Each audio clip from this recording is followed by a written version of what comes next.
Hello, and welcome to the 100 Acre Wool Knitting Podcast. My name is Bella, and I come to you from Los Angeles, California.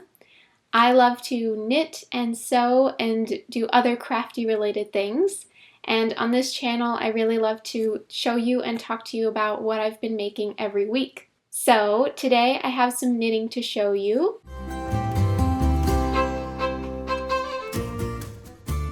First, a little announcement / reminder. We're having a KAL running right now, a knit along, and that is being hosted on our group Ravelry page for this podcast, which is called 100 Acre Wool. So you can go to Ravelry and check that out. It is a KAL for the Alice Starmore Tudor Roses book. Alice Starmore, if you're not aware of her, she is a knitwear designer, and she has a book called Tudor Roses. She was inspired by the Tudor era and inspired by the Tudor women specifically of that era, and she designed an entire book of knitwear and knitted garments and accessories inspired by those women. And it is just a gorgeous, gorgeous book, chock full of beautiful, beautiful knitting patterns. I'll put some images here of some examples from that book, and I just love, love, love them so much. Just the detail, and it's just so beautiful. I'm also a huge fan of colorwork knitting, and there's a lot of that in this book. So we're having a KAL for this book right now. It is running the entire year long, so the whole of 2021. So we're just at the beginning of it here. So I'm really excited for this KAL. I have the book linked down below, the Tudor Roses book, so you can go check that out and see all of the gorgeous patterns. And if you find anything that you do like, please join the KAL. It would be really, really fun to have you. We're going to be having giveaways in this KAL as well throughout the year, so make sure to join if you're interested. My first project that I'm going to be working on for this KAL is the Anne Boleyn design, which I'll put a picture here of what that looks like. And I have the yarn in the mail now. It's coming, it's going to be here very soon, and I'm really, really excited to start working on it. The colors that I chose are different than the original design here. I chose all different colors, so it's going to create a very different look, and I'm really, really excited for that. And I'm also hosting this KAL with 2 other knitting podcasters, so you should go check them out as well. It's Gabriella of the MerryWeather Knitting Podcast and Zofia of the Birthday Creations Podcast. They are wonderful knitters as well, so make sure to go check them out. I will link them down below also. And with that all said, let's get into the knitting. No finished objects this week. I have been working on a lot of garments recently, and if you're a knitter, you probably know garments take quite a while. They take a few weeks, if not months, for me to finish, so I have a lot of garment updates for you guys today. So the first one is the Yell Cardigan. I'm working on the Yell Cardigan by Marie Wallin, and it is just a beautiful, beautiful cardigan, I think. It's 100% colorwork all over, and I love colorwork, and I just think it's such a gorgeous design. I mean, Marie Wallin does so many beautiful things. So this week, I have finished the bottom border of the colorwork, and this is how it turned out. Oh, I'm so, so happy how it looks. It's really, really colorful. I love it, love it. So this is the bottom hem area, kind of where the waist would be-ish. And I really, really love how it turned out. So these colors are different colors than are used in the original design. The original colors weren't really my style, so I just wanted to change it up a little bit. So I selected all new colors. So yes, this week I spent a lot of time on this project. It is so much knitting. Oh my gosh, especially colorwork. For me at least, colorwork takes longer than regular stockinette, even though it is stockinette, like it's just a knit stitch all the way around, and this is worked in the round. Even though it's stockinette, it takes a very long time because, you know, you have to keep looking at the pattern to make sure you're doing the correct stitches, and it just takes me a very long time. So this has been a lot of work this week. I think what I got done this week was from this motif, the little squares. I think I did that, and then all the way up to the top. And this is the entire bottom portion finished, the entire colorwork bottom portion. So last time that I showed this to you, I had done the bottom portion here, this first motif here, and then the moss stitch at the bottom. And you can see how wide this is compared to myself. You can see it's quite an oversized garment, which that is intentional. I have been following the pattern very closely and making sure that my gauge was correct, and if not my gauge was correct, then making sure it at least matched the schematic of the pattern, which this does. And I'll talk about that. There was a little bit of a hiccup with that last time. So this is the front of the garment. It's going to be steeked up the middle, so that's why it looks kind of strange here. But at the bottom, you can see there's this little flap of extra knitting here. Hopefully you can see that. So what happened was, the last time that I showed this to you guys, many people were commenting and reaching out to me saying, that looks way too wide for you, when I had it as just this being done. They said, this is way too wide for you. Even since the pattern is supposed to be oversized, it still looks too wide. So I checked back with the pattern and made sure that I was doing the right width for as wide as the garment should be. I wanted to make sure it was correct or as close as possible. And then after I had blocked it, which I did block the bottom because it was flipping up and all, it was flipping and looking kind of strange, and I wanted to make sure that it was going to turn out okay, so I didn't have to redo the moss stitch bottom. Anyways, basically what happened was, once I had blocked it, it grew as knitting usually does once you block it, and this bottom portion got a lot wider, or a couple inches wider. So what I ended up doing, instead of starting over, because I really didn't want to start over, that would be even more time wasted, what I ended up doing was just kind of removing these stitches. So I measured how big this was, and it was about 2 or 3 inches wider than it should have been once I had blocked it. So I thought, just kind of delete the stitches that I don't need. So how I did that was very close to the steeks area. This is like the beginning of the round here. That's why the steeks look kind of strange. The steek stitches are in lines like this, so you know where to cut. I decided to slip some of the stitches onto scrap yarn so that I wouldn't work them anymore into the pattern.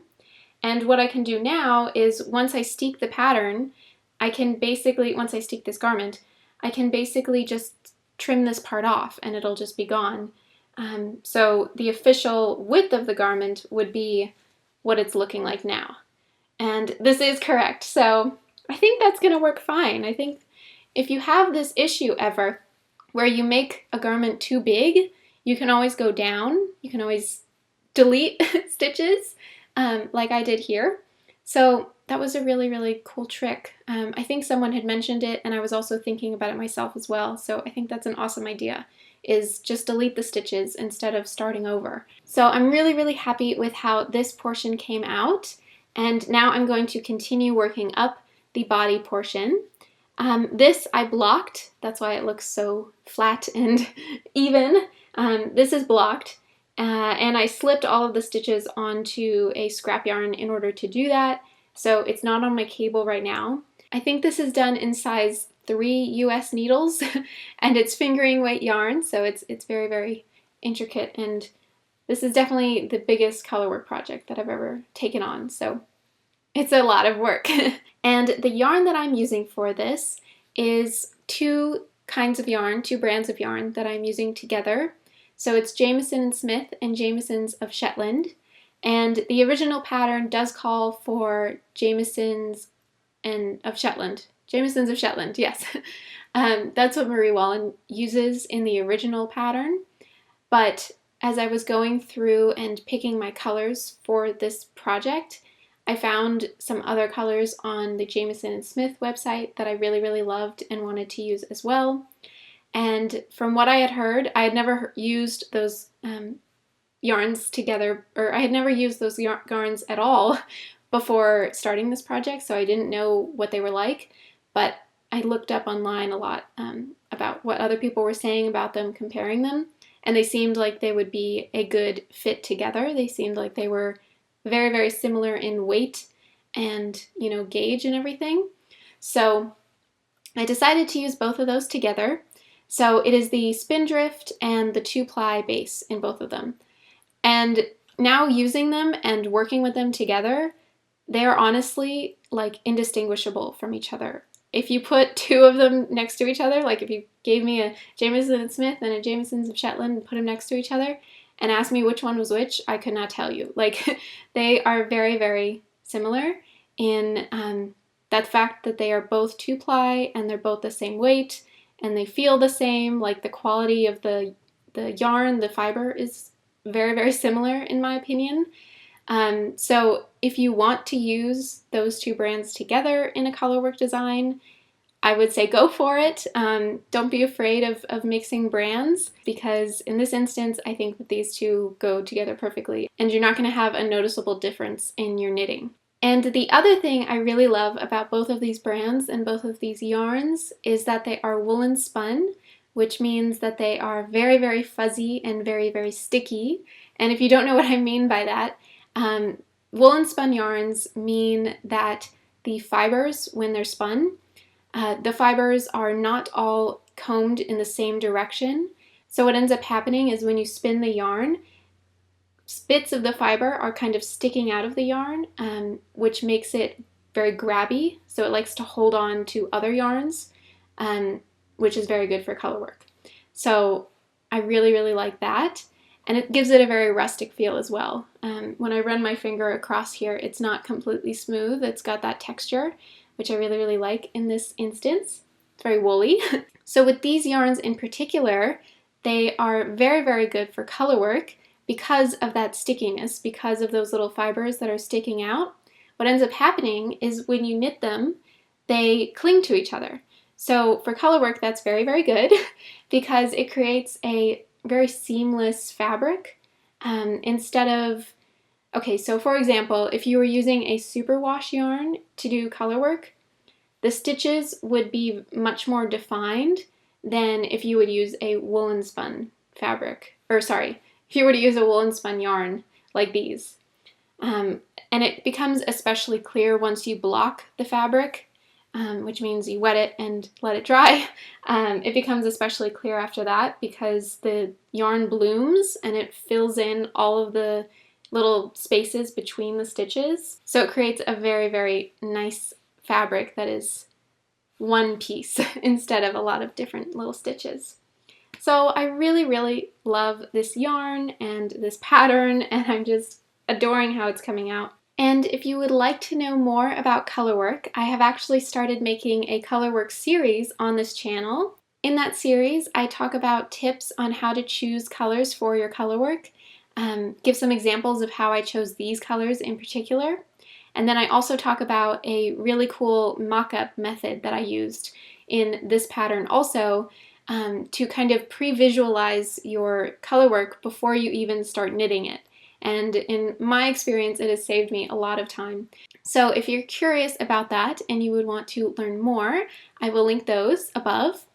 And also, I'm planning on making a actual how to knit colorwork tutorial for all of those who have been asking me how I do my colorwork and how I knit my colorwork specifically. I am planning on making a colorwork video to go along with that series, basically showing how I actually knit my colorwork and the techniques that I use to get this kind of a look. So I think that's all I have to say about this project today. Yeah, this has been a lot of work, even just in 1 week. So I'm going to continue knitting on this, and yeah, we'll see where I am with it next week. The next project update I have to show you is another garment. This is a TestKnit that I've been working on for Taylor Owen, and she is another knitting podcaster here on YouTube. I will link her down below if you haven't heard of her. She has also started making knitting patterns, and this is actually her first garment pattern that I have test knitted. So I'm almost done with it. This is what it's looking like now after this week of knitting, and I'm going to try to get the whole thing. Hopefully you can see all that there. So this week what I have done is the raglan shaping, and I'm just about finished. I'm actually on the short rows now on the back. So this raglan shaping of the decreases to the neck, that's what I worked on this week. And I tried it on the other day, and oh my gosh, it fits perfectly. I am so excited to finish this up and see how it looks. So this is called the Yell Cardigan, and that name comes from the cables that are all over this pattern. So in the front here, I'll try to show you. In the front here we have 2 cables coming down the sides. And by the way, this middle section is not going to be here at the end if it looks kind of strange to you. This is actually a steeked pattern, as well as the Yell Cardigan. Both of these are steeked, which actually they're both going to be my first steeks. So this will probably be my first steek, and then that'll be my second steek. And that's kind of scary, but we'll see how that goes. So anyways, yeah, this panel here isn't going to be here. This will be cut open down the middle and then folded underwards. This will be folded under, and then she has you add on a ribbed button band on top of it. So that'll be the kind of finishing touch. So yes, we have the cables in the front here, and then on the back we have this glorious, huge panel of cables. So this I haven't blocked yet, so the cables are kind of looking a little squished, but maybe if I stretch it out here, that's kind of how they'll look by the end when they're actually blocked. So I really love how they've been coming out. It's really cool. And I will say, if you have never knitted cables like this, it looks quite complicated, but it's really not. I had only done like 1 cable project before jumping into this project, and it's really not that complicated to actually knit, even though it gives such a cool look at the end. So I highly recommend knitting this pattern. It is such a fun knit, and it's also in worsted weight yarn, which makes it go a lot faster than, say, a fingering weight cardigan. Yeah, it's a really fun knit. And this pattern also uses a woolen spun yarn, so it gives a really nice rustic feel, and it's very cozy. Taylor in the pattern calls for a Harrisville Designs yarn, and it's the watershed one, I believe, is the base. I think she calls for the watershed base, but I chose to use the Highland base for this one, which is just another worsted weight yarn that they sell. And I really love this base. It's very woolly feeling and seems like it will hold up to the test of time very well. It seems like a very strong yarn to me. This is my first time using this yarn, and it is on the scratchier side, but I think over time that will soften up. They say on their website that this is really a workhorse yarn and it is meant for the test of time, and that it also will settle in with wear and washing and get an even better texture to it. So that is very exciting, and I'm really excited for this to be something that I wear all of the time. So this project also has pockets at the bottom section here. So these are the 2 pockets in the front. Here's one and then another one here. And I haven't finished these pockets yet. I still need to sew them down. But those were really fun to make. So I'm not sure when Taylor is going to be publishing this pattern. I know at least one other of her test knitters for this project has already finished her cardigan, and I believe it went swimmingly for her. It was wonderful. But I'm not sure when Taylor's going to be publishing this. But when she does, I do highly recommend picking it up and knitting on this whenever you have the time. And one thing I will very strongly recommend that you do for this pattern is that you use interchangeable needles. It is worked in the round the entire time, so the body and the arms are worked in the round. So you'll have to use either DPNs or a circular needle for that. But I will recommend specifically using interchangeables. And that is because there are multiple points in the pattern where you need to use the same size needle. Maybe you'll be working the body and then you need to switch to something else and then switch to something else. And if you weren't using interchangeables, you would either have to have multiple sizes of the same needle, multiple of the same size needle, or you would have to, slip all of your stitches onto something else and then take the cable out, and that could be a mess to do and take way too long. You don't need to do that. So I would highly recommend interchangeables. These are my Chiagu interchangeable needles, my red lace needles, and I use these for practically everything. I also have one pair of DPNs that I use sometimes for very, very small things, but most of the time I use these Chiagus, and they have just been so handy in this project. I only have one of this size of needle, so it's been very nice to just unscrew the needle and use it for a different part and then screw it back on later. And this is not sponsored by them or anything like that. I just highly recommend them. I have a link down below for these needles if you want to check them out. So yes, I am loving how this is coming out. And I was actually planning on finishing this week. I could have finished it, but then I realized I didn't have enough buttons for the button band. And I just thought, you know, might as well wait and get all the buttons that I actually need and then finish the whole thing up. So I've ordered more of the buttons that I had, and they're going to be arriving soon, hopefully. So I'll probably have this finished by next week, and I'll be able to show you guys how it looks in all of its finished glory. So I think now I'll just show you what I am wearing, talk to you about what I'm wearing if you're curious what this is. This is a hand knit that I did last year, I think. It was either last year or 2 years ago, I don't remember. But this was the second shawl that I have ever made. This pattern is called the Silverleaf Shawl by Lisa Haynes. It's very, very interchangeable with how large or small you make it. It's kind of, you finish knitting whenever you want to. It's kind of one of those patterns that you can just keep knitting on and on until you want to stop. And that's kind of what I did for this one in particular. So I'll show you what it looks like in its full size. It's very, very big.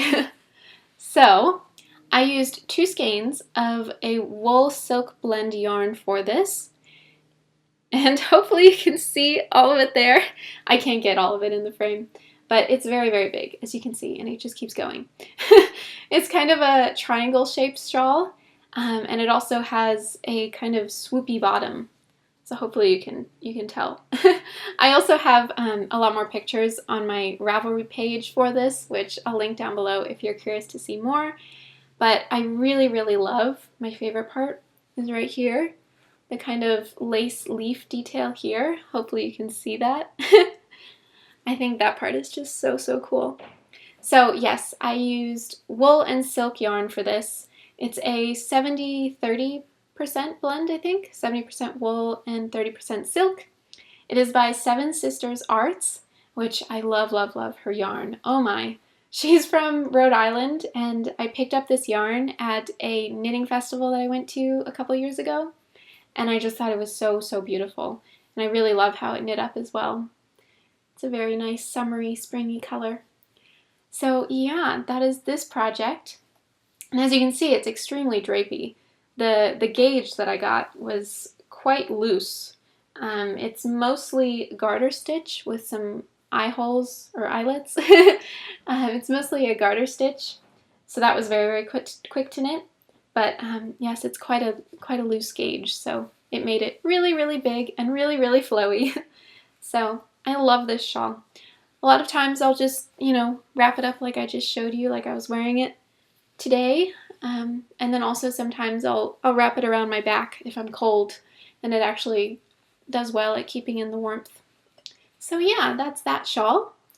So that's all I have to talk to you guys about today as far as knitting goes. If you liked this episode, please make sure to like and subscribe if you're not subscribed already. And I hope you have a lovely rest of your day. I'll see you next time.